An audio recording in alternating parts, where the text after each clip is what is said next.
E aí, pessoal, hoje o nosso papo é sobre um tema, olha, bem complexo e com certeza controverso: a escravidão na Bíblia. A gente vai usar uma análise crítica como base para entender o que os textos dizem de verdade e quais são os argumentos que surgem a partir daí. E já começamos com uma afirmação bem forte, né? A fonte que a gente está usando aqui para essa análise argumenta que a apologética, que é a defesa da fé com argumentos, acaba criando uma imagem meio distorcida de como a escravidão bíblica realmente era. Bora entender de onde vem essa acusação tão séria.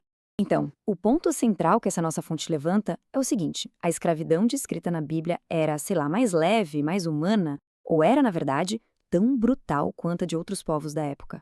É bem em cima desse debate que a gente vai mergulhar agora. E olha só, aqui tá o X da questão, bem claro, um do lado do outro. De um lado, tem essa visão de que a escravidão hebraica era diferente, tinha proteções, quase como um tipo de servidão temporária, sabe? E do outro, o argumento da nossa fonte que diz não, era uma instituição de propriedade humana mesmo, tão desumana quanto qualquer outra que existia no mundo antigo.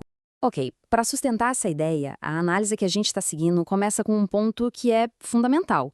A escravidão não era uma coisa rara, uma exceção. Não, era parte totalmente normal, integrada no dia a dia daquela cultura. Um exemplo bem claro disso, as guerras constantes entre Israel e a Síria. Nesses conflitos, a captura de inimigos para virarem escravos era tipo o resultado padrão, era o esperado, não importava quem ganhasse a luta. O ponto principal aqui, segundo a análise, é que parece não haver nenhuma indignação moral sobre isso. Ninguém via isso como um grande mal a ser evitado.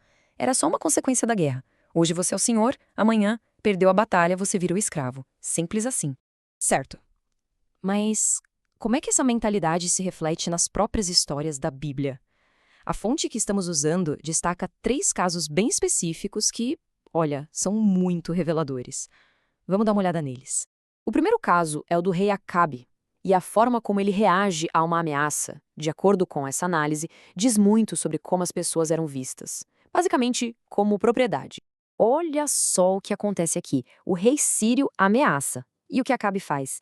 Ele simplesmente concorda em entregar a própria família como parte do pagamento. Para a perspectiva que a gente está analisando, isso é uma evidência muito forte de que as pessoas, até mesmo a família real, eram vistas como bens, como uma propriedade que podia ser negociada. Agora, o segundo exemplo. A gente sai de um rei e vai para uma vítima anônima, uma jovem israelita que foi capturada numa guerra. E o que chama atenção aqui é a análise da atitude da própria garota diante da sua situação de escravidão.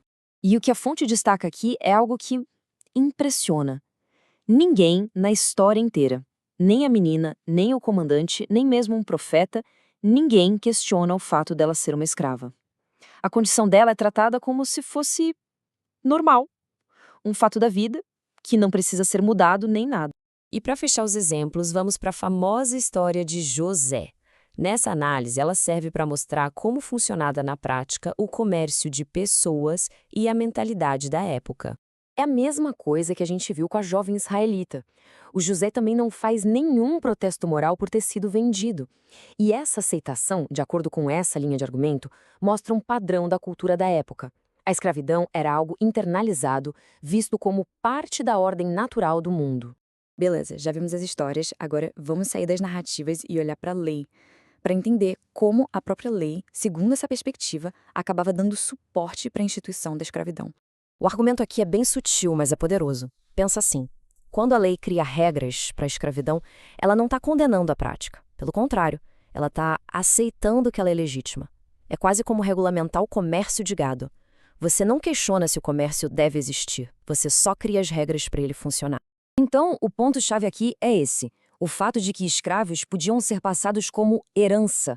Isso mostraria que eles não eram vistos como pessoas em um serviço temporário, mas sim como uma propriedade permanente que passava de pai para filho. Ok, a gente viu as narrativas, viu a lei, agora vamos juntar tudo isso para ver qual é a conclusão final dessa análise que a gente está explorando. E a conclusão que essa fonte chega é bem direta. A ideia de que a escravidão hebraica era de alguma forma mais humana seria, na visão dela, uma pura fabricação, uma distorção moderna que não se baseia no que o texto realmente diz.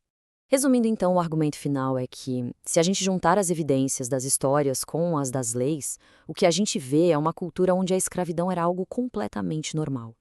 E a conclusão da fonte é que, nesse ponto específico, não existia uma superioridade moral dos hebreus em comparação com seus vizinhos. Pois é. E no fim das contas, essa análise toda deixa a gente com um baita desafio. Se essa leitura direta do texto for levada em conta, como é que a gente concilia o que está escrito nesses textos tão antigos com os valores que a gente tem hoje? É uma pergunta bem complexa, né? Fica aí pra gente pensar. Valeu por acompanhar essa análise com a gente.